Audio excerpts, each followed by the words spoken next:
Eh bien bonjour à toutes et à tous et bienvenue dans cette première édition de Time Out du mercredi 2 octobre. Je m'appelle Guillaume, Spécialiste basket et tennis.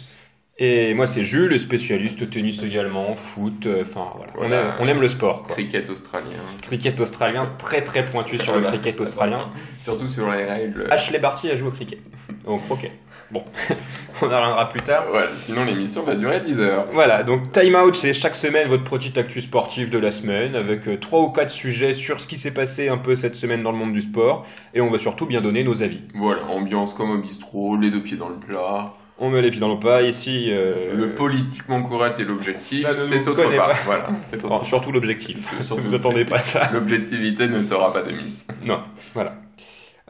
Cette semaine, on va d'abord vous parler un peu de la saison NBA qui va repartir. On va vous faire nos classements de la conférence Est. Voilà, avec une petite analyse des équipes. Ensuite, on va revenir sur la journée de Ligue des Champions d'hier, un peu, donc qui s'est passé.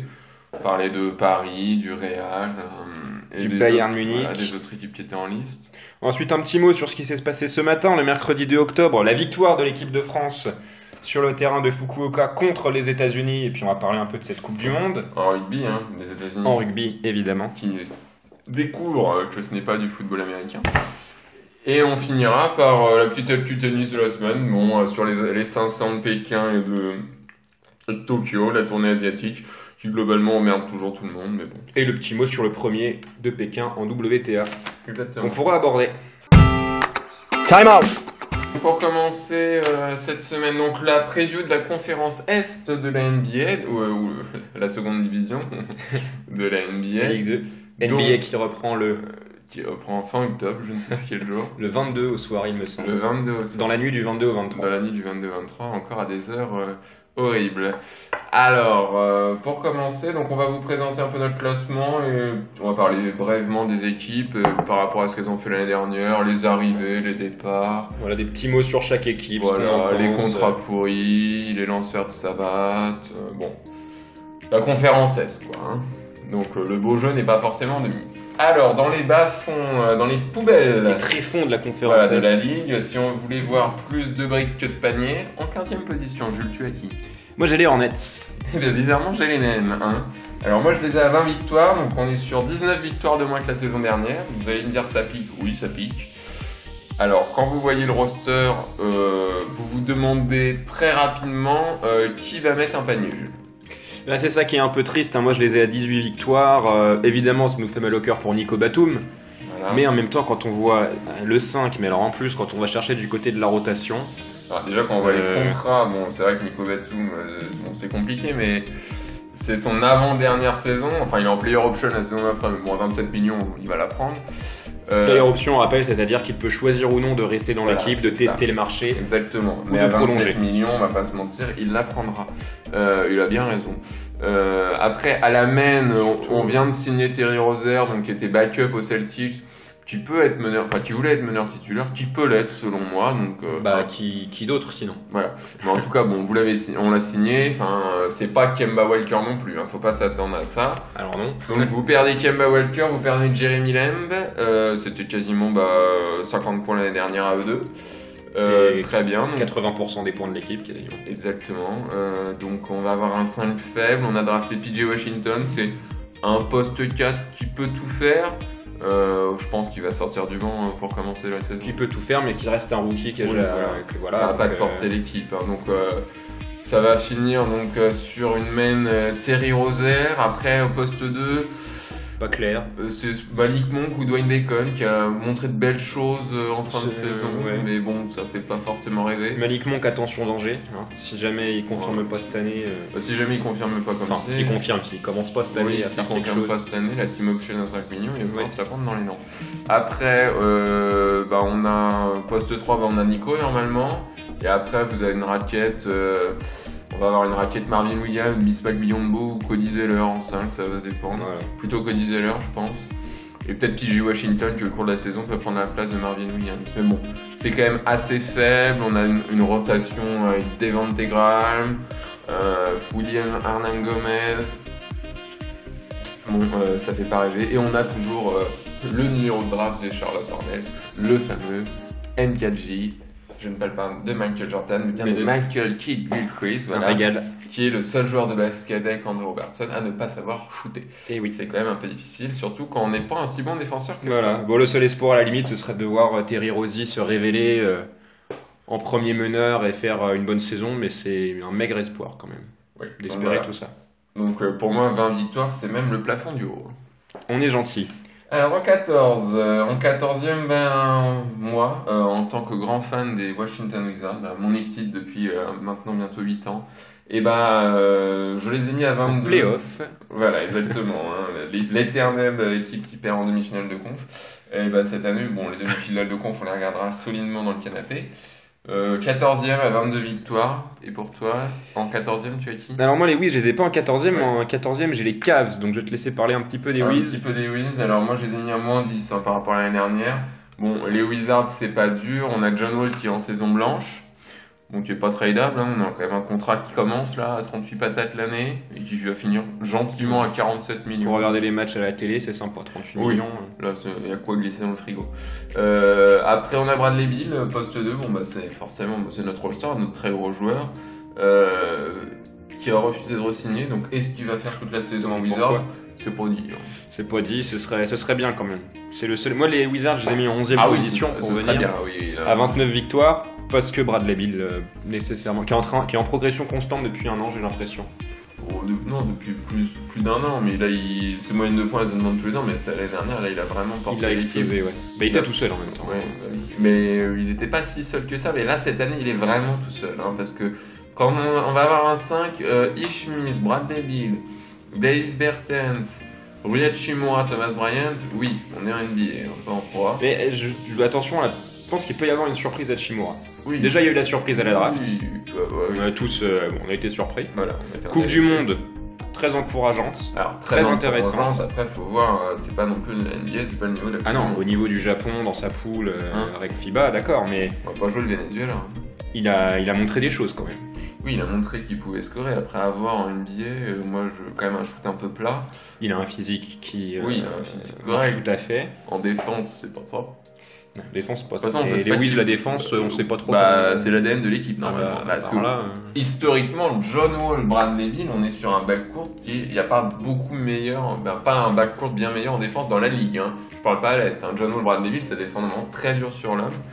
Donc là, cette année, on a signé Haïti, on va voir ce que ça donne. Il est déjà blessé. Quand il jouera, mais. Si la mayonnaise prend Haïti, Bradley Beal, qui part pas, que Hachimura se développe bien, Brian confirme un peu les belles promesses.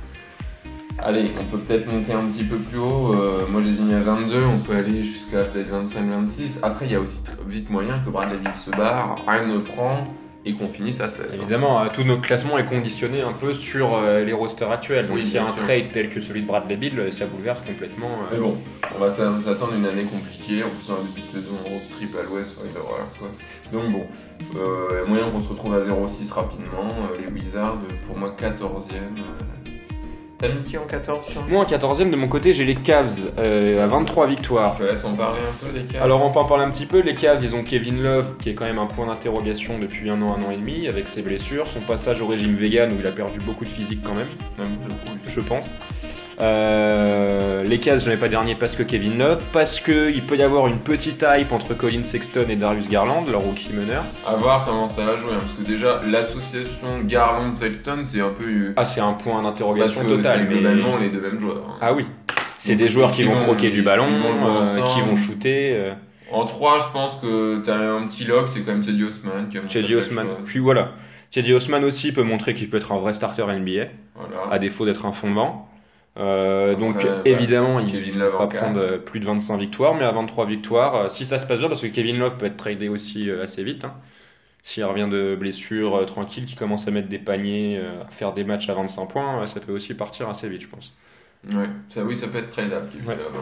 Et Tristan Thompson, il a une bague quoi. Oui, il a une bague, il a une belle bague, parce que cette finale, on va pas se mentir, il était très bon. Il a été bon au bon moment, c'est vrai que maintenant c'est un peu plus compliqué. C'est un pivot quoi, voilà, il fait ce qu'on attend de lui. Il fera son 10-10. Il va sûrement pas se mettre à l'extérieur, voilà. Donc tu les mets, toi, 14e, avant-dernier de la conférence. Alors en 13e, bon, moi j'ai les Cavs à 25, donc on en a parlé, on va pas en reparler, c'est un peu plus haut que toi, mais bon, voilà, on est dans la même brochette. C'est la même mare, quoi. Ouais. Moi, à 13e position, 24 victoires, les Knicks. Les Knicks cette année, alors les Knicks, bon, il n'y a pas Kevin Durant, Kyrie Irving et Zion, hein. Excusez-moi. Il y a bien mieux, il y a Kevin Knox. Alors oui, alors Kevin Knox ça va, bon, les Knicks ils nous ont habitués à faire des étés de merde, ils ont pas fait un été. Non, en vrai l'été est pas dégueu et le roster total est cohérent et pas dégueu. Il est pas bon, mais il est cohérent. Je dirais pas jusqu'à cohérent. T'as quand même beaucoup de postes 4. T'as des jeunes et des expérimentés quoi. Et ça peut être un mélange intéressant. Oui, bon. Mais le problème c'est. Donc t'as signé Tajiston, Bobby Portis, Julius Randle, Wayne Ellington et Elfrid Payton dans les principaux. Et Reggie Bullock, bon, c'est pas dégueu, objectivement. Non, c'est pas dégueu. T'as du shoot, t'as un meneur pas mal, qui est cohérent. Ouais. T'as drafté R.J. Barrett, il y a une hype autour de R.J. Barrett, à voir s'il arrive à confirmer. T'as Frank Ntilikina, à voir s'il peut confirmer. À voir s'il joue surtout. Oui, s'il joue, mais il sera il a fait une très bonne Coupe du Monde, il sera dans la discussion pour à la main avec Dennis Smith Jr. et Elfrid Payton. Il va falloir qu'il exploite toutes les minutes qu'il a. Voilà, t'as Kevin Knox de l'année dernière. Alors, avoir les confirmations de Alonzo Trier, de Mitchell Robinson, quand même en poste 5, et de Damian Johnson qui était pas si mal. Donc, non, t'as quand même un roster cohérent. Si on veut faire un 5 rapidement là, Elfrid Payton probablement 1, starter. Sûrement Wayne Ellington en 2. Starter Wayne Ellington? Ouais, ou Reggie Bullock. Plus Reggie Bullock, moi j'aurais mis starter. Ouais, je pense. Ou alors carrément. Après, tout dépend si. Non, je pense que finalement, non, ça va carrément être R.J. Barrett en 2. Hein. Tu peux pas le faire jouer en 3, R.J. Barrett. Et quand tu le drafts 3ème, c'est pas pour être sur le banc. Tu vas faire R.J. Barrett en 2, Kevin Knox en 3, en 4, Bobby Portis, et en 5, Julius Randle, je pense. Ouais, Julius Randle qui a un gros contrat à ça. En plus, Et après, t'as une seconde unité. À voir, peut-être Kevin Knox, je pense qu'il sera titulaire, mais à voir avec Marcus Morris quand même. Tu l'as signé à 15 millions l'année, bon quand même. Oui, il y a des choses. T'as une rotation avec Ellington, Dennis Smith, Ntilikina, Bullock, Trier. Il y a quand même un embouteillage sur la ligne arrière, quoi. Ouais, non, il y a quand même une équipe sympathique. Hein. T'as toujours Robinson en 5 pour claquer des comptes. Moi, je les ai mis 12ème, hein, juste au-dessus, à 26. Donc, toi, tu les as mis à combien? 13 à 24. Voilà, donc on est à peu près dans la même fourchette. Après, si là il prend, je pense que 26, ça peut monter. Moi, j'ai mis à plus 9 par rapport à l'année dernière, c'est quand même mieux. Hein. À voir comment ce sera mieux que l'année dernière. À voir comment Fizdale. Oui, c'est ça, c'est que Fizdale est beaucoup critiqué et beaucoup sont sceptiques quant à la gestion de Fizdale. Donc, à voir les Knicks, mais en tout cas. Une hype peut prendre. Ça n'ira pas très très loin forcément. On va dire qu'on a connu des années bien pires à New York. Oui, et mine de rien, on a connu des étés pires au niveau de la construction du roster. Certes, on ne sait pas Durant, Irving et Williamson, mais il y a un projet qui est cohérent. Voilà, ils n'ont pas mis 145 millions sur 4 ans à Terry Rozier, par exemple. Ils auraient pu, on les connaît, les gros contrats pourris. Les Knicks, hein, souvenez-vous, il y a 3 ans, hein, le 80 millions sur 3 ans pour Tim Hardaway, bon, on s'en souvient. Hein. Donc bon. On va passer à la 12ème place. Qui est-ce que tu nous as mis? Du coup, moi j'ai les Knicks en 12. Donc t'as les Knicks. On va arriver à un désaccord assez majeur parce que moi en 12ème position j'ai les Bulls. Au même niveau de victoire que les Knicks, je les ai mis à 24 victoires. Ouais, alors on se les garde pour tout à l'heure, on en reparle quand je les ai mis les Bulls. Ok, ça marche. Alors en 11. Moi j'ai les Wiz, on en a parlé. Voilà, moi j'ai les Hawks en 11. Je les ai à 34, moi les Hawks. Donc bon, les Hawks, je leur donne 4 de plus que l'année dernière. Car les Hawks, on est quand même sur une belle hype. Donc à la draft, on a pris Cam Reddish. Donc est-ce que ce sera un steal ou pas? Bon, on verra. Et on a aussi pris surtout en 4ème l'arrière. Il voulait un arrière défenseur, poste 3, DeAndre Hunter. On l'a pris haut, on a fait un trade pour le prendre, à voir. Moi je suis sceptique sur ce joueur, à voir ce que ça donnera. On a plus contrat pourri qu'on a été chercher parce qu'on avait de la masse salariale. Donc Chandler Parsons à 25 attaques. Bon, c'est sa dernière année, hein, Chandler Parsons. Vous inquiétez pas, c'est comme l'année dernière, comme l'année d'avant, il jouera pas. Et puis après, on a monté un petit trade, on a envoyé Ken Bazemore à Portland, on a recruté Evan Turner. Pourquoi pas. Evan Turner, ça peut faire le boulot. En tout cas, c'est un 5 qui donne envie. Hein. Ça va être Trae Young à la main. En 2, qui est-ce que tu mets en 2 ? Il y a quand même des chances que en 2 tu te retrouves avec Kevin Huerter. Hein. Il a montré l'année dernière qu'il était capable, ça donne envie. Donc, en 2, tu vas avoir Kevin Huerter. En 3, je pense que ça va être Cam Reddish en 3.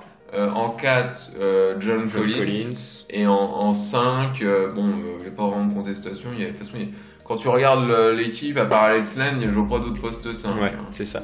Moi, les Hawks, je les ai mis en 10e position à 30 victoires, un peu moins que toi, en grande partie parce que leur 5 repose en fait surtout sur des sophomores et des rookies. Et qu'il y a cette limite-là de ne pas avoir le vrai joueur d'expérience, le meneur de troupe. Ils ont le vrai joueur d'expérience. Ils l'ont dans le banc. Vince Carter, qui revient aux Hawks 2-3 ans après son dernier passage. Non, il joue l'année dernière. Il a signé aux Hawks, qui était son petit passage. Et là, il est. C'était aux Kings qu'il était avant. Il y a 2 ans. Ouais. Et donc là, il a 43 ans, le père Carter. Il entame. Vince Carter qui est là pour être dans le vestiaire majoritairement, mais qui prendra des minutes de façon certaine. Il va être devant le Chandler Parsons à la rotation. Il va prendre des minutes, il va mettre des points. Il va mettre ses 3 points. L'année dernière, il était une dunké compagnie et sur la gueule des Raptors, c'était magnifique. Il a aussi essayer d'aller réserver votre dernière semaine. Il y a un Hawks Raptors au Raptors, donc ça sera beau. Hein. L'adieu de Vince au Air Canada Center, là où il a commencé. Et la rotation, t'as de l'expérience. Hein. T'as Allen Crabbe, Evan Turner, Jabari Parker, c'est des vétérans, Vince Carter. Donc voilà, t'as un plan de ça un peu, peut-être, ça commencera peut-être pas, peut-être Cam Reddish sera pas titulaire tout de suite, peut-être qu'on va vouloir peut-être filer la goal au début à un Allen Crabbe plutôt, ou alors. On propose non, c'est pas dégueulasse. Mais... Hein. Après, on peut choisir de vraiment faire du très très. Non, je pense pas que John Collins sera quand même en 5, ça m'étonnerait, mais bon. On a Bente Bembrick, à voir ce que ça. Oui, c'est pas mal. Donc on a une équipe cohérente, moi j'en donne 4 de plus et je pense qu'ils peuvent aller plus haut. Si la mayonnaise prend, et si au-dessus un peu ça tire un peu la gueule dans les équipes que j'ai mis 8-9, à voir, ça me paraît quand même court pour les playoffs, mais à voir si ça peut pas se mêler en tout cas à la course pendant un petit peu. Après, si Trae Young est monstrueux, que Cam Reddish se révèle et tout, ça peut aller aussi très vite. Il suffit de faire une série en fait de, je sais pas, un petit 6-0 sur 2-3 semaines, de se mettre en confiance, que les jeunes s'apprennent, que les anciens mettent des points et tout, ça peut aller vite. Moi, je les ai mis 10e, voilà, à 30 victoires. Ouais. Bon, je pense quand même que Reddish sortira du banc, hein, parce que je vois pas jouer Hunter et Reddish ensemble, ça me paraît compliqué. Peut-être après, ou alors faudra mettre vraiment John Collins en poste 5 et Hunter en 4. Ça me paraît compliqué. Au début, ça paraît compliqué. À voir si ça finit comme ça, mais en tout cas, je pense que Reddish au début sortira du banc. Parce que tu vas pas mettre Huerter sur le banc alors qu'il était bon l'année dernière. Ouais. Alors, moi en 10, du coup, c'est là qu'on a notre désaccord. Moi en 10, t'as qui, toi ? Moi en 10, j'ai les Hawks dont on vient de parler. Ouais, t'as les Hawks. Et là, là j'ai les Bulls. Donc moi, je les ai à 35 victoires, les Bulls, à plus 13 de l'année dernière. Et toi, tu les as 11 victoires de moins. Voilà, t'es à 24. Je me rends compte que j'ai peut-être fait une connerie sur mon classement. Mais on va en parler. On va en parler. Alors, ça m'intéresse ton point de vue. Mon point de vue. Donc toi, tu les as mis even, hein, comme l'année dernière. Ouais, comme l'année dernière. Même si le roster est peut-être mieux construit avec du Satoransky, du Otto Porter qui était là en fin d'année dernière. T'as dit un Thaddeus Young qui a été signé, ça c'est du vétéran poste 4 qui est là. Thaddeus Young, Mark Cannon, Zach LaVine. Le problème, c'est qu'on a des joueurs comme Zach LaVine qui sont déjà blessés, Mark Cannon s'est déjà blessé aussi. Bon, après, dans les previews, faut quand même opter le trade et la blessure, parce que c'est sûr, si demain, si Stephen Curry se blesse, bon, les Warriors vont tirer la gueule. Ça reste, par exemple, Mark Cannon, il a fait des très bons matchs, il a été blessé, il en a fait des moins bons. Pour moi, c'est pas régulier. Non, c'est pas forcément régulier et ça doit être pris en compte que. Après, moi, quand je les mets à 34-35 victoires, quand t'es à 35 victoires, t'es pas régulier non plus. Non, Pour moi, quand t'es à 24, t'es une poubelle, quoi. Là, tu vois, quand je vois sûrement le 5 de départ sera Satoransky, hein. Kobe White, c'est le rookie. Mais Satoransky qui est pas non plus vraiment un meneur starter non plus, quoi. Bon, il peut, franchement. Il l'a fait l'année dernière, il a bien fait, mais en tout cas, c'est pas un score, mais il est bon pour organiser. Dans cette équipe. Meneur à l'européenne. Voilà, meneur à l'européenne. Dans cette équipe, t'as pas besoin d'un meneur scoreur, hein. Parce que, attends, poste 2, t'as Lavine, poste 3, t'as Porter, poste 4, t'as Markkanen, poste 5, t'as Carter. Va y en avoir des points, là, c'est pas un problème. Satoransky, c'est un meneur qui est grand. Grande défense, c'est très bien. Parce qu'il va falloir qu'il ça défende un peu. Otto Porter est un bon défenseur. Zach Lavine, c'est globalement niveau hier. Markkanen, c'est l'école Dirk Nowitzki, ça défend pas. Et Wendell Carter, c'est pas mal, mais c'est petit pour un poste 5. Donc après, la main, ça va se disputer entre Satoransky et Chris Dunn. À voir si Chris Dunn, dans les dernières infos, Chris Dunn, il a pas du tout la confiance du staff. Et Chris Dunn, le problème, c'est que lui, en termes de blessure, il se pète très souvent. Et Chris Dunn, il n'y a aucune certitude. Enfin, pour l'instant, il est dans sa dernière année de rookie. Il a pas du tout confirmé les attentes d'une draft haute. En rotation, tu as du vétéran, tu as Tavian, tu as Valentine qui peut apporter des choses. Donc tu as Kobe White à la main, c'est bien. Tu as été chercher Luke Cornet, Tony, sur le poste 4, s'il va mettre 2-3 filoches de loin, on prend. Tu as re-signé Ryan Archie, alors il y a un nom à la con celui-là, Archidiakono. C'était pas mal l'année dernière, Archidiakono. Bon, tu l'as re-signé à 9 millions sur 3 ans, c'est pas mal, c'est un petit 3-4, pourquoi pas. Donc bon, moi je trouve qu'il y a un beau 5, il y a quand même... en tout cas, pour moi ça fait forcément mieux que l'année dernière. Déjà t'as un coach, là tu pars avec un coach, t'as pas l'année dernière... Merde, mon nom son nom m'échappe. Fred Hubert, qui est viré en cours de saison, remplacé par l'assistant, ça n'a jamais bien pris. Là t'as un coach là cette année, à voir ce que ça va donner. Mais je pense qu'il y a quand même... Non, mais je les ai peut-être mis probablement bas, mais je les aurais pas mis de toute façon aussi haut, parce que je reste sceptique sur la capacité à défendre et à scorer en rotation. Et puis moi, je pense qu'en fait, sur la plupart des matchs qu'ils vont jouer, ils vont se roter à des équipes qui vont les battre globalement. Même si en NBA, tu peux battre n'importe quelle équipe, que tu peux faire des séries. On a vu le Heat il y a 2 ans qui a fait une série incroyable, 11 victoires, et ça change toute la carte après quand tu fais des séries. Mais moi je trouve qu'il y a quand même une hype. Je les mets à plus 13 par rapport à l'année dernière, parce que l'année dernière c'était. Non, plus 11, pardon. Ils étaient à combien l'année dernière? Et je vois pas de vrai franchise qui peut emmener l'équipe, faire des. Ils étaient à 22 l'année dernière, donc je les mets plus haut. Tu les mets à plus haut. Ok, non, il n'y a pas de vrai franchise, mais bon. C'est peut-être juste Zach Lavine qui est pas forcément. Mais il y a un gros collectif, il n'y a pas forcément besoin d'avoir un franchise. Après, à voir comment ça prend avec le nouveau coach, avec tout ça, mais bon. À voir. En 9, je crois qu'on met tous les deux le Magic. Là, on met tous les deux le Magic. Tu les mets à combien? La place du con, moi je les mets à 40, donc moins 2 par rapport à l'année dernière. Moi à 39. Voilà, donc on se tient. Le Magic, c'est globalement le même roster que l'année dernière. Il n'y a pas de gros ajouts. On a re-signé Vucevic, on a re-signé Terence Ross. On garde Aaron Gordon. Voilà, on garde Aaron Gordon. Bien sûr. À voir comment se dit Jonathan Isaac. Voilà, Jonathan Isaac, Bobamba, comment ça se développe. Moi je les mets un peu court, je pense que ça va être la place du con, mais on parlera pour moi, on peut tout de suite pour moi, le 8, on va pas tout de suite parler du 8, les pistons, voilà, moi je les ai mis pistons 8ème à 42, bon ils ont aucune marge. Moi je les ai 8ème à 41, voilà, ça va être entre les deux. Voilà. Moi si j'ai mis... Et je peux même, je pense qu'on peut aller au-dessus, le 7, moi j'ai mis le 8. Le 8 à 42, moi j'ai le 8 à 42. Voilà, moi j'ai le 8 à 44. À voir avec Butler, je pense que c'est 3 équipes, ça va être 3 équipes pour une place. Moi je te dis, si je fais le classement de cette façon, c'est parce que pour moi, entre Magic et Pistons, 8 et 9, le Magic, des moins bons joueurs globalement que les Pistons, je pense. On a Vucevic, Gordon contre Griffin, Drummond. Et pour moi, ça va être très even, Pistons Magic. C'est mieux quand même. Sur les ailes, c'est mieux. Et après, si je mets les Pistons derrière le 8, c'est parce que tout simplement la rotation du 8 est bien meilleure que celle des Pistons. Je pense, ils ont Jimmy Butler. Ils ont Olynyk. Non, mais même après quand tu vas sur le banc, t'as parce qu'au piston, en dehors de Derrick Rose sur le banc, trouver du scoreur, c'est compliqué. Ils ont Bam Adebayo, ils ont leur petit rookie Tyler Hero, ils ont signé Myles Leonard, James Johnson qui est toujours là, Jesse Winslow. Dans lui, ça n'a pas beaucoup bougé. Là, les 3 équipes qu'on vous parle, là, ils n'ont pas beaucoup bougé. Le piston, on a drafté le petit français, c'est Koudou Mbouya, en 15ème position. Voilà, la surprise qu'il soit aussi bas.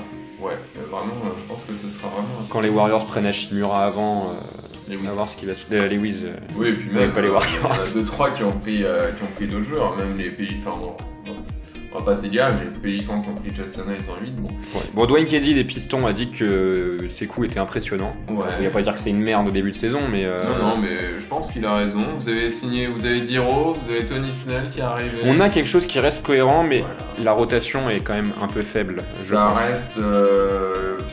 Les Pistons. Il manque un arrière, surtout. Ouais, ça va être une année un peu comme l'année dernière, je pense, très irrégulière. L'année dernière, c'était 9 victoires de suite et après 10 défaites d'affilée.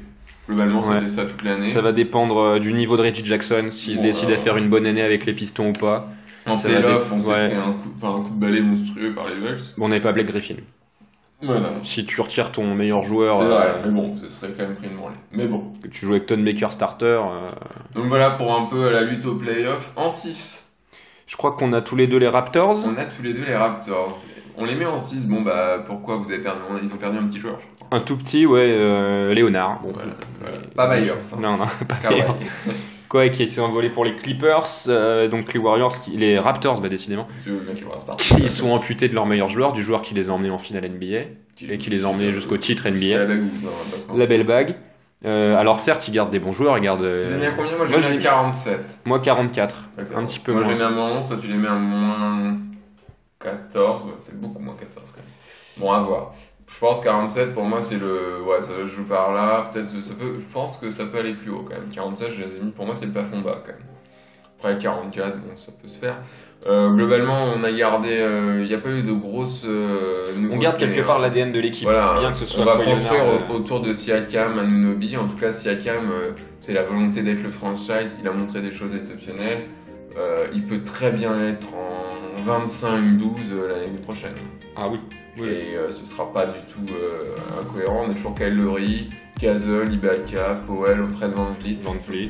Anunoby même qui a montré des petites choses l'année dernière. Ils ont signé Hollis Jefferson des Nets, c'est pas inintéressant. Voilà, pourquoi pas. Mais en tout cas,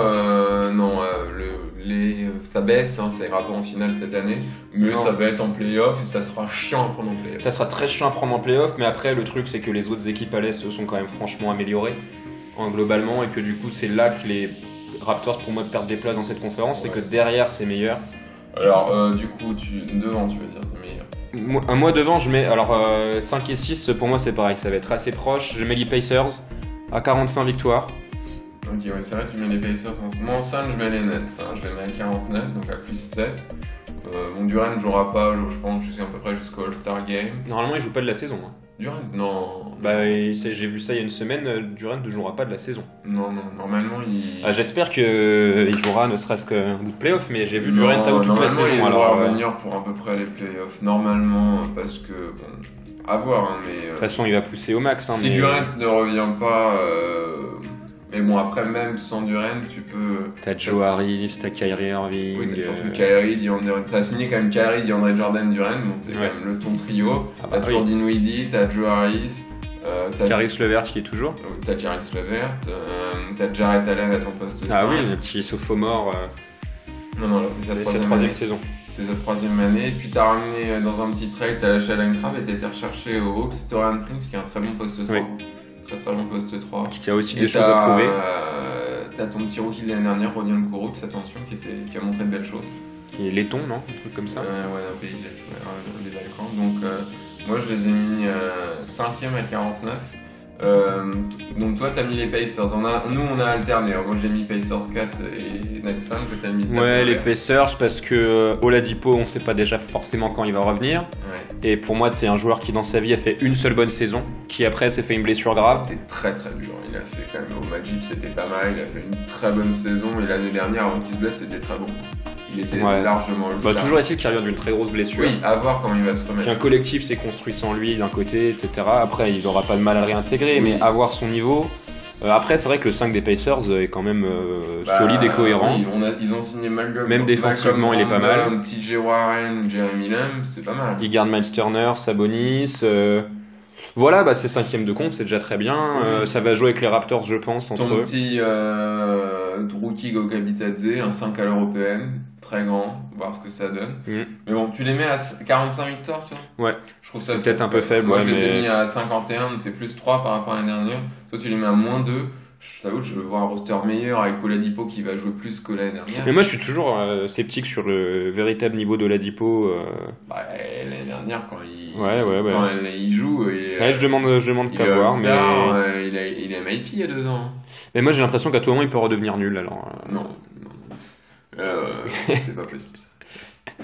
Après, à voir comment il se remet de sa blessure, mais en tout cas. Après, je les mets pas 8ème à se battre avec le Heat. Non, mais bon, tu les mets à combien? À 45? 45, ouais, c'est peut-être un peu faible. Mon 8ème, il est à 41. Ouais, plus 4, c'est faible quand même.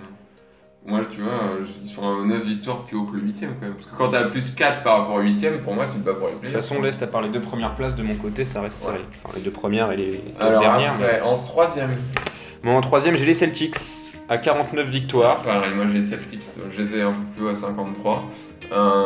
Les Celtics, au revoir Kyrie, bonjour Kemba. Un meneur All-Star pour un meneur All-Star. Bon, normalement Kyrie est un peu meilleur que Kemba, mais bon, Kemba dans un collectif. Kemba va arriver avec la rage de vaincre, je pense. Poste 5, t'as quand même perdu à leur forme. Ça c'est le problème, c'est le poste 5. T'as signé Les Kanter, c'est un très bon poste 5, mais bon, c'est plus la défense. C'est pas le même poste 5. Voilà, c'est pas le même poste 5. Et t'as signé Vincent Poirier. Sur le spacing, c'est pareil. Vincent Poirier.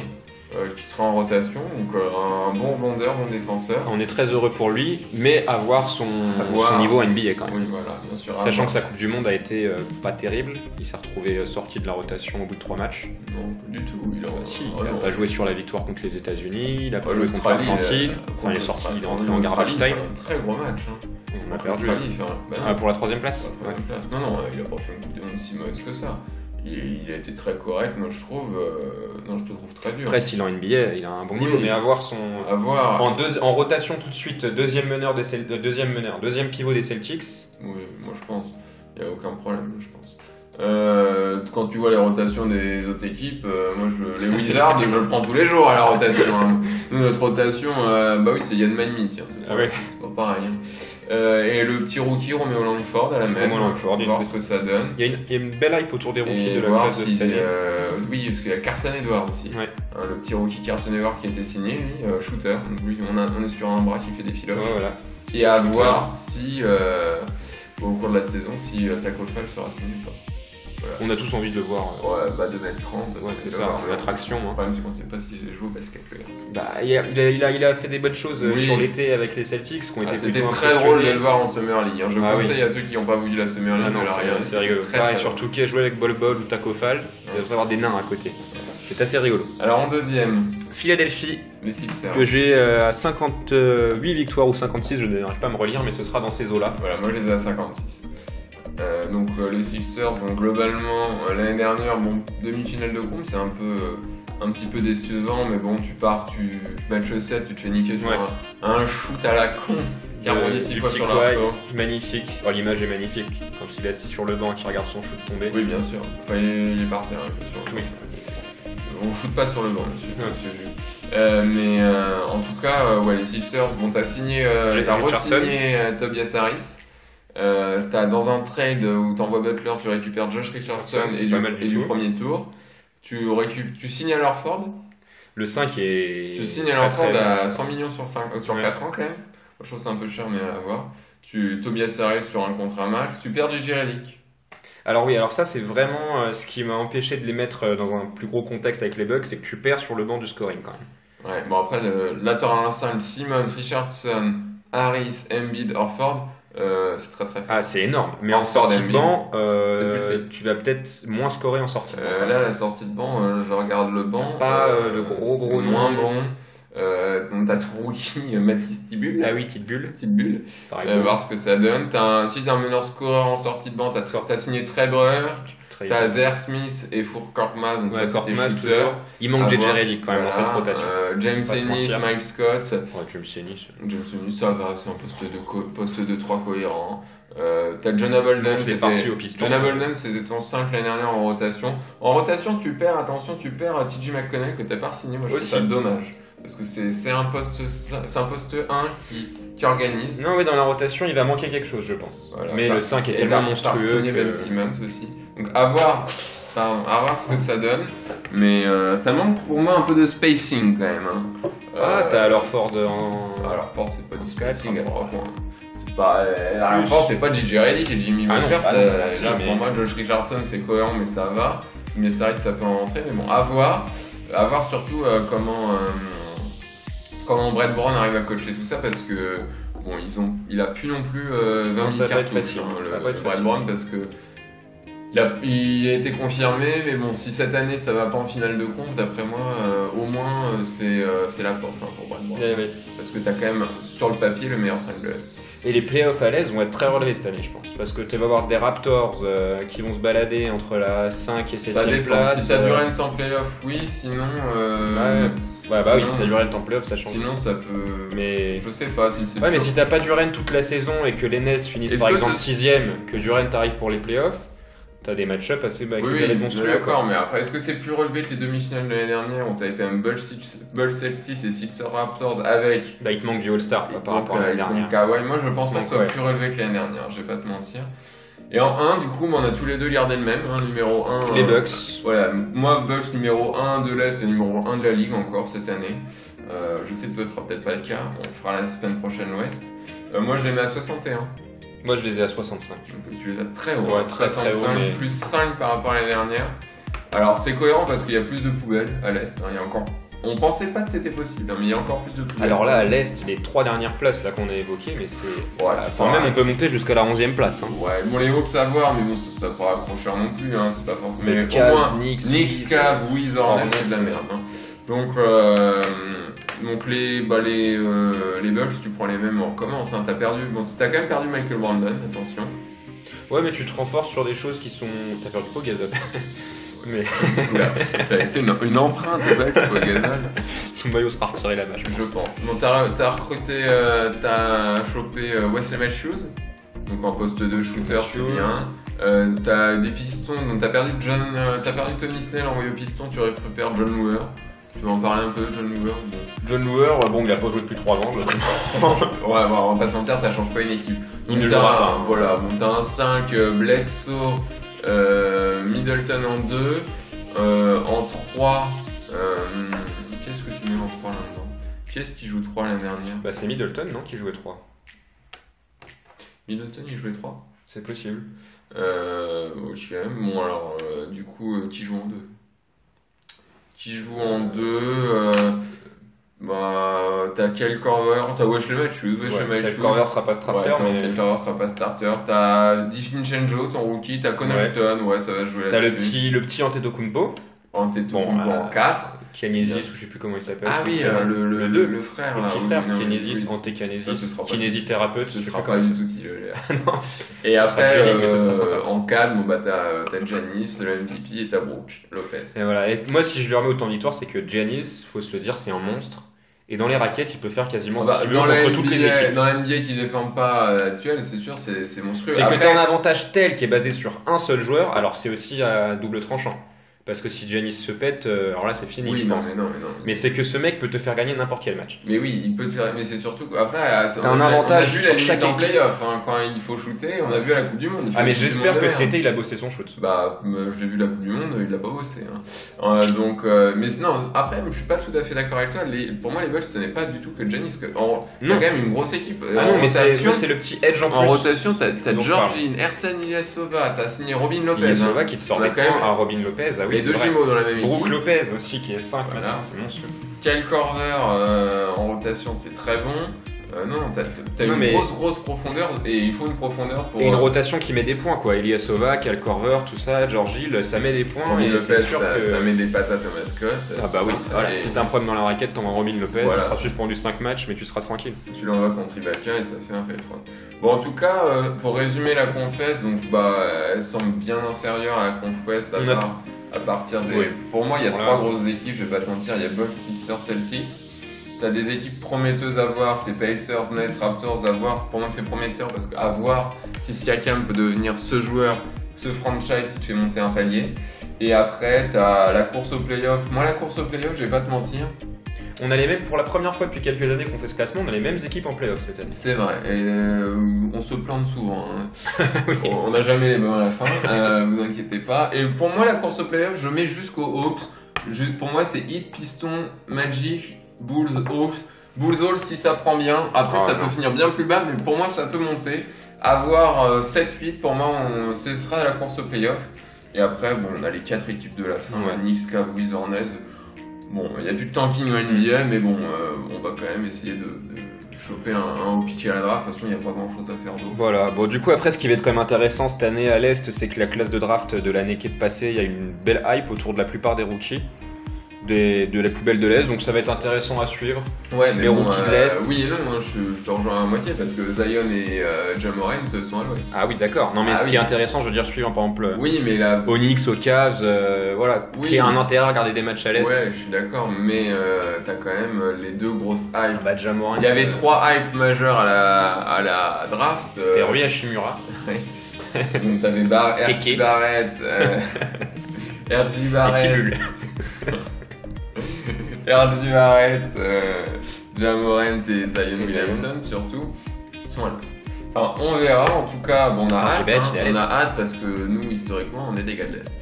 On est des gars de l'Est, on est des gars de la défense et du Nasty. Pas de l'Ice-T, du Nasty. Voilà, moi je suis plus défense que toi. T'es pas fan des matchs défensifs. À la base, non, mais en fait, je me rends compte qu'un match est beau quand il y a de la défense en fait. Je vais pas vous mentir, moi les Rockets Suns à 145-140, je les regarde pas. Tu fais lever une salle avec de la défense quoi. Voilà. Et tu gagnes pas de match sans défense. Exactement. Comme disait, il n'y a pas de titre, c'est la défense qui fait gagner. Mais c'est aussi parce que nos équipes de prédilection. Moi, c'est les Pistons, mon équipe favorite. Voilà, moi toi, c'est les Wiz, Wizards, c'est à l'Est.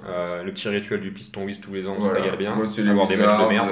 Avant, c'était les Celtics. Moi, ça fait un peu les plus Sixers, de 10 ans que je regarde la NBA. Voilà, j'ai commencé en 2007. Voilà, donc c'était Celtics, Wiz maintenant. J'aime bien les Sixers aussi, historiquement, j'aimais beaucoup les Sixers. Même les années où à 12 victoires, j'aimais bien les Sixers, oui, il y en avait quelques-uns.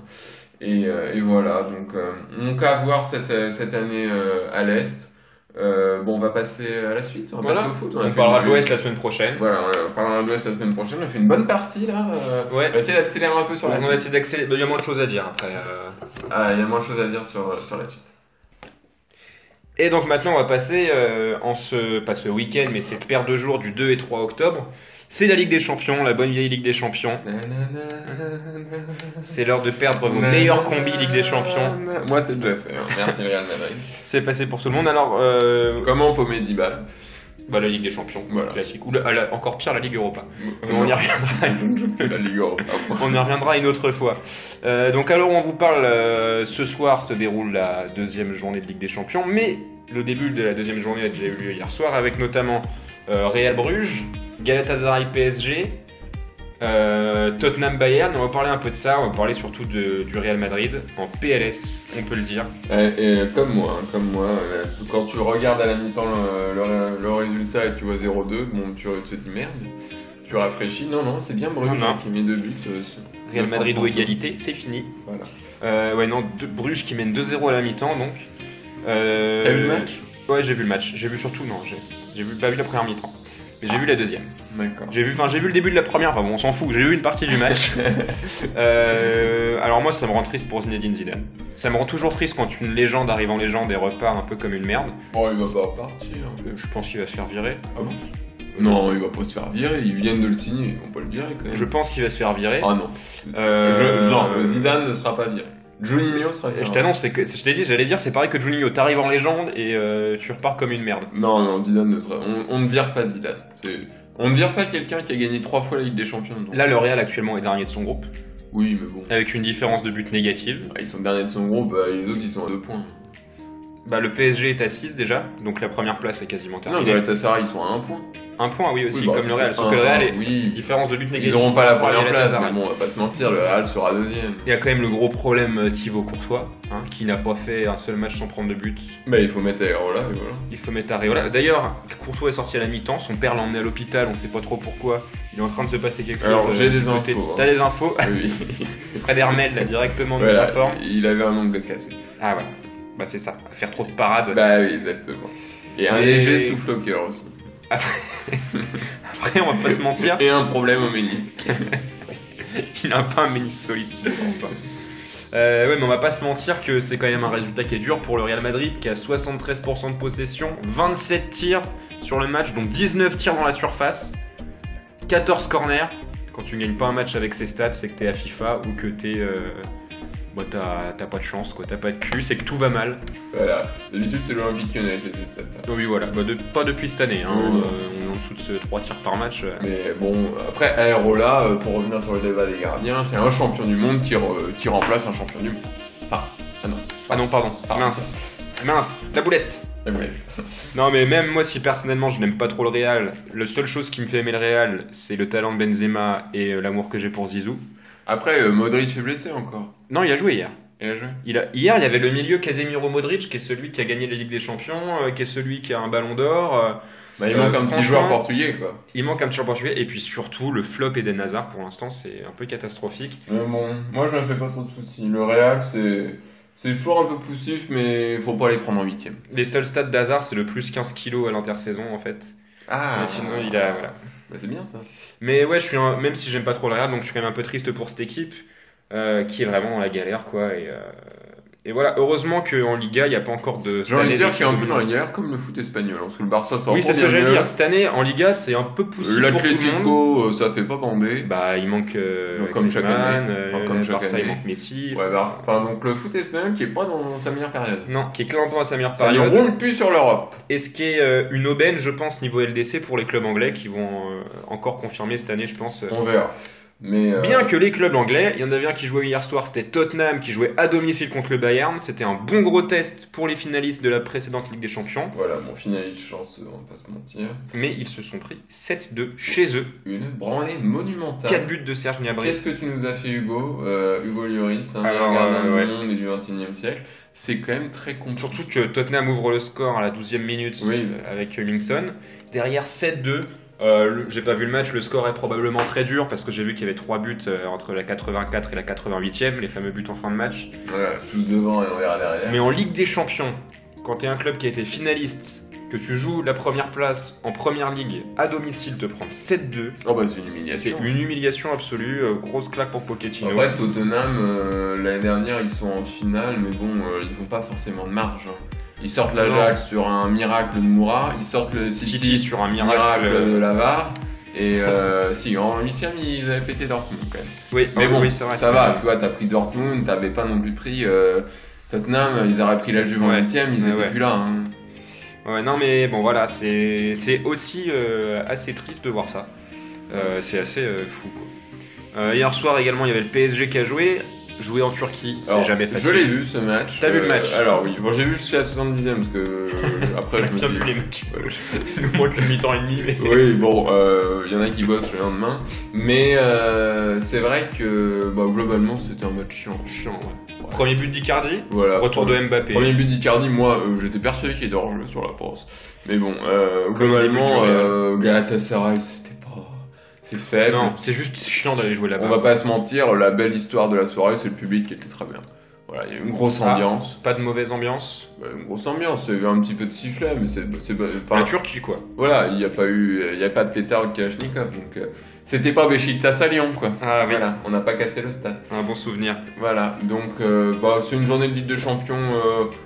J'ai envie de dire, si vous aviez joué les combis, je pense que tout le monde s'est fait niquer par le Real, mais sinon c'était une journée où il fallait mieux les favoris. Et Tottenham, je pense que du Tottenham ou nul, il y a dû en avoir d'autres. Ouais. Bon, vous étiez pas finaux. Moi j'ai joué Bayern nul, je vais pas vous mentir. Après, la Juve a gagné, l'Atlético a gagné. Juve 3-0. Bergame Donetsk, bon, sans L'Atlético qui va gagner à Moscou. Oui, c'est donc c'est une victoire qui est bonne à prendre, clairement, pour un groupe qui est relevé. Ça va encore, en tout cas cette année-là, il neige pas encore. Moscou, faut pas les prendre en décembre. C'est pas quand tu vas jouer à 18h mi-décembre, qui fait -3, enfin même -13. T'avais Atalanta, Donetsk, bon ça, on s'en fout. Fait 2-1 pour Donetsk, qui a gagné au final sur le fil. Olympiakos, Étoile Rouge de Belgrade. 3-1 pour l'Étoile Rouge qui était menée aussi au score.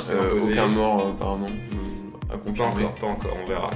Donc voilà, une petite journée de Ligue des Champions. Ce soir, on attend de voir, on verra un petit peu ce que donne Lyon et Lille. Lyon à Leipzig et Lille qui reçoit Chelsea. Il y a un joli Barça-Inter qui, je pense, qui doit être facile à prendre pour le Barça. Oui, c'est pas fou.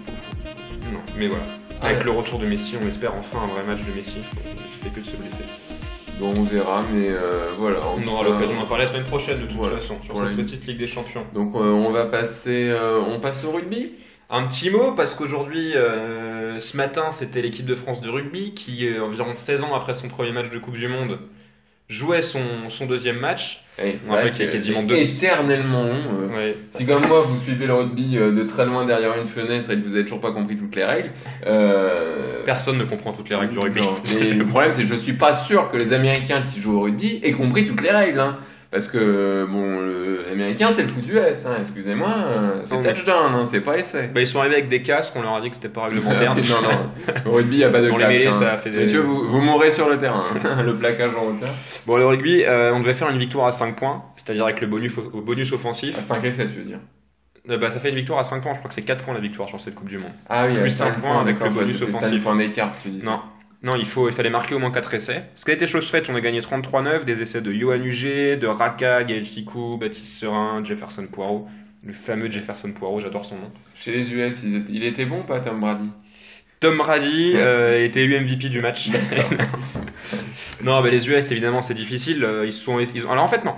Parce que ce match, on a encore fait beaucoup de As-tu vu ce match? J'ai vu ce match. D'accord. Déjà, quelqu'un qui voit un match à 9h40 un mercredi, on est sur un chômeur ou un étudiant. Ah oui, voilà. On est un peu entre les deux. Il y a du vrai dans ce que vous dites. Non, très inconsistant, c'est-à-dire qu'on fait un très bon début de match, une très bonne fin de match. C'est grâce à ça qu'on a de bonus offensifs. Chandelles! Les chandelles, on en a eu 2-3. D'ailleurs, on a marqué les 2 premiers essais sur des chandelles, c'était magnifique. On n'a pas mis de drop. Tu verrais, les 2 premiers essais, ils sont super. Je vais regarder. Mais ça reste 7 pertes de balles, 10 pénalités concédées, des mêlées poussives. Bon, la mêlée, il faudra abolir ça au rugby parce que ça sert plus à rien, personnellement. C'est l'épreuve de force à la con, on la rejoue 3 fois, au final on arrête. C'est vraiment pour moi. C'est vrai que pas grand chose. Puis à chaque fois elle tourne dans tous les sens, tu sais plus où est le ballon, c'est vraiment un bordel. Pour moi, t'as quand même c'est quoi le poste qui est devant les piliers ou les mêlées. Alors eux, c'est vrai que c'est des belles bêtes, hein, souvent 155 kilos. Mais ouais, donc 10 pénalités concédées, c'est énorme, beaucoup trop d'en avant. On aurait pu marquer tellement plus d'essais s'il n'y avait pas eu autant d'en avant.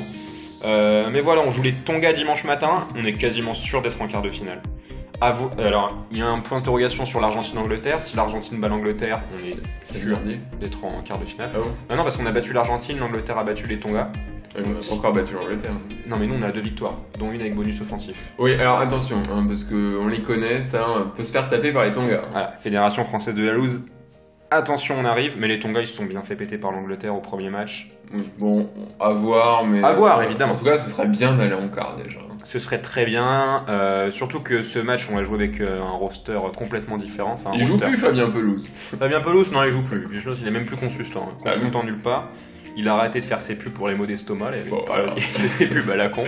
Très bien. Au Strepsil. Est-ce que Christian Jean-Pierre était bon? C'est plutôt ça qui m'intéresse. Il était bon. Alors lui aussi découvre une règle par match, j'ai l'impression. Oui, bon. Mais Christian Jean-Pierre est quand même très bien entouré, je note, par Dimitri Yachvili. C'est le raffut et Califano. Franchement, en commentaire, Jean-Pierre est sobre et les consultants sont très bons, donc c'est assez agréable.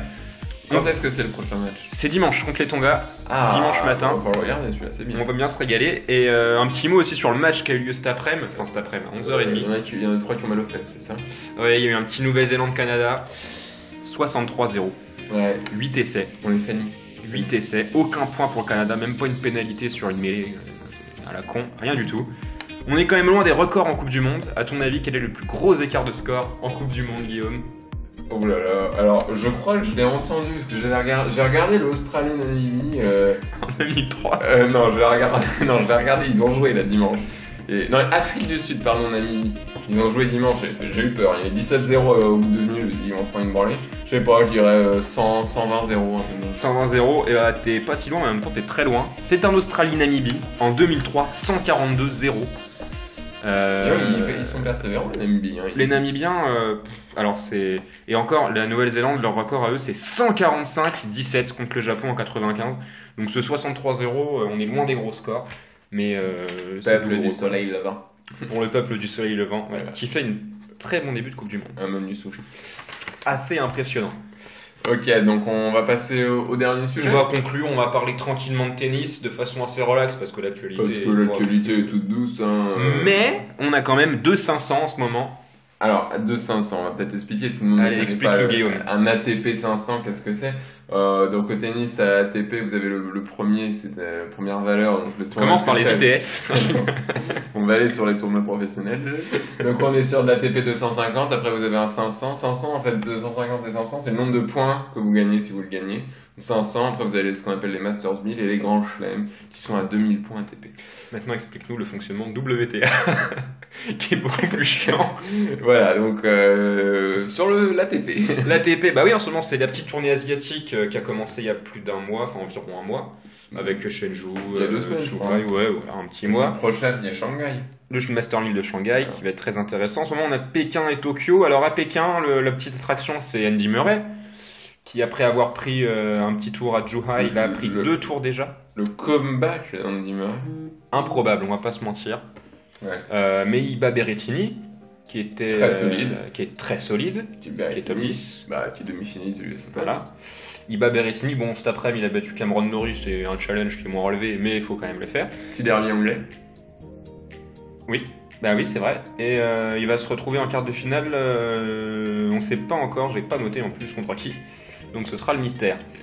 En quart de finale pour l'instant Pékin, on a Kachanov et Fognini qui sont qualifiés, qui joueront l'un contre l'autre, ce sera un très beau match je pense. Très beau match je pense, avantage Kachanov sur dur. Thiem est tête de série numéro 1, il a explosé Richard, on va pas se mentir. Richard Gasquet. Explosé, bon, ça va. Il y a déjà plus de Français au tournoi de Pékin, on va pas se le cacher. Le tenant du titre de Pékin, c'est Basilashvili. Ouais, alors bon, c'est un joueur qui a à peu près 0,3 de mental et qui tape des coups droits à plat. Ça rentre pas, on verra. Qui doit en grande partie son classement actuel au point qu'il a de Pékin. Donc là, non, parce que quand même pas, t'es vache, parce qu'il est 20ème, donc il a plus de 2000 points. Là, il est 17 actuellement. Ouais, il a 2100 points à peu près. Là, il va descendre. Hein. Oui, mais bon, si t'en perds 500, t'as 1006, tu te retrouves pas centième non plus. Hein. Ouais. Pour moi, les favoris de ce tournoi de Pékin, c'est Thiem ou Fognini. Je vois mal Zverev ni Tsitsipas. Tu vois Fognini devant un Kachanov. Devant Kachanov, devant Zverev et devant Tsitsipas. Ouais. Sur dur. Ouais. Fognini. Ouais. Ça me fait mal au cœur de dire ça, mais j'adore ce joueur en plus. Oui, non, mais c'est un bon joueur. Mais je pense que Thiem va s'imposer. Sur dur indoor comme à Pékin. Tsitsipas c'est un peu mal en ce moment, Zverev a des problèmes de seconde balle, on le sait, il se cherche des coachs, etc. Bon. Zverev il a des problèmes partout. Ouais. Et du coup à Tokyo, alors qu'est-ce qui joue à Tokyo Tokyo surtout en fait on a Djoko qui va clairement gagner. Ouais. Déjà c'est la tradition, parce que c'est rare qu'on ait Djoko ou Nadal ou Roger. Djoko qui a besoin de confiance je pense. C'est dans les 500, qui a besoin de confiance. Avant le Master 1000, avant les finales de la Ça va, il y a quand même toujours 2 grands chelems dans l'année. Ouais mais je pense confiance physique. Voir si ça tient. Ouais, bon après c'est pas sur un 500 de juge, mais bon, à voir. Je pense qu'il doit le gagner, qu'il va le gagner. Sauf si Pouille le sort en quart de finale. C'est le quart de finale, c'est Pouille Djoko. Bon, il va pas le sortir. Hein. Non, Lucas va se faire défoncer. La deuxième tête de ça derrière, c'est Koric qui est sorti au premier tour par Taro Daniel qui était en wildcard. Ça veut dire qu'il a été invité au tournoi. Il y a David Goffin derrière.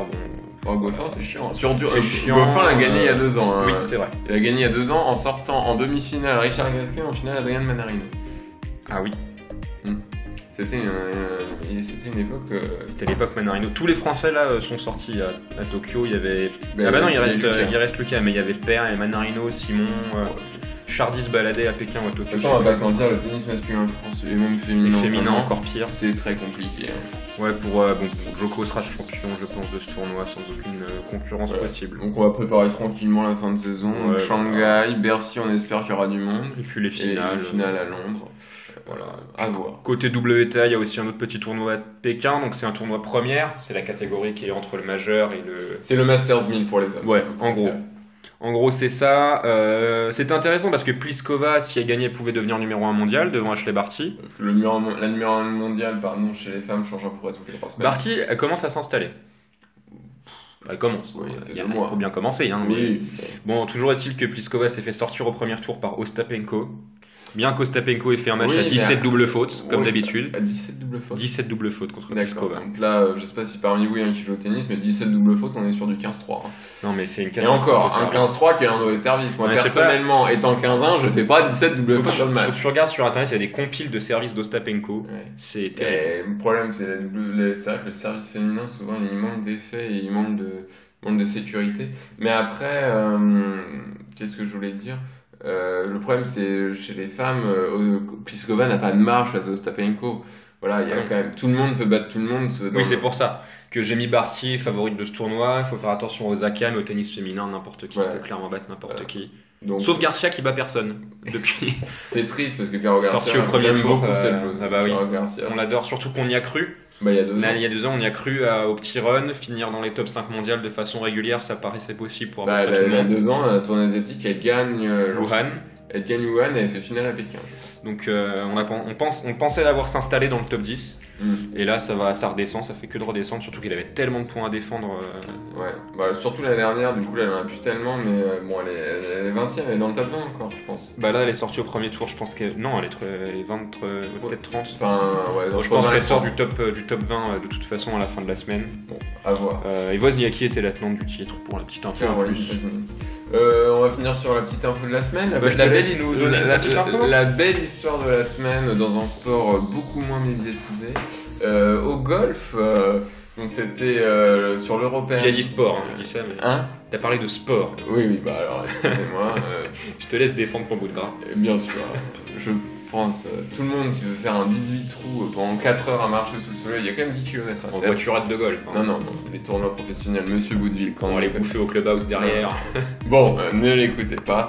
Oui, on est sur du sport, un sport qui demande une concentration énorme, une précision et du savoir-faire. Enfin, c'est un des sports les plus durs, je sais pas si parmi vous il y en a qui ont déjà joué, mais en tout cas.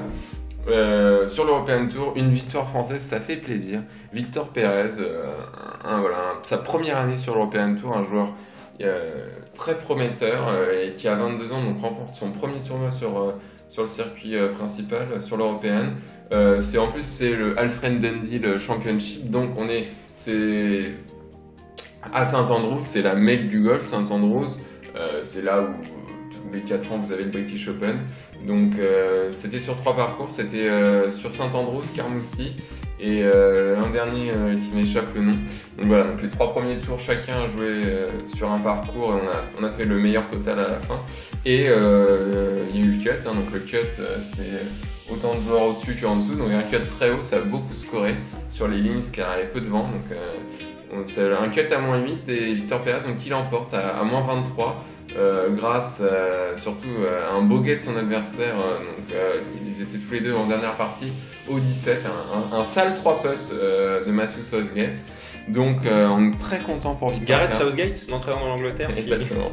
Donc qui a eu le droit de son petit bain de champagne par les collègues français. C'est là qu'on voit que c'est pas du sport. On s'arrose la gueule de champagne, c'est qu'on est soit en F1 soit au golf. On est en F1. Donc voilà, donc on est content. C'est rare les victoires de Français en golf ou ça reste un truc qui arrive? Alors sur l'European Tour, on est habitué d'en avoir au moins une par an, donc là il fallait qu'elle arrive. On a eu des bonnes périodes, là en ce moment on voit qu'on a des bons joueurs, on a Romain Langaz, Victor Dubuisson. Il y a Alexandre Lévy qui pousse un peu. Patrice Laffont. Exactement. Donc voilà, on est très content pour lui. Jean-Michel Borret, très fort. Et à voir, donc il s'est bien replacé sur la race to Dubaï. Jean-Paul Fuffin. Les finales, ferme ta gueule. Donc les finales de l'Européenne, ce sera à Dubaï, ce sera en octobre.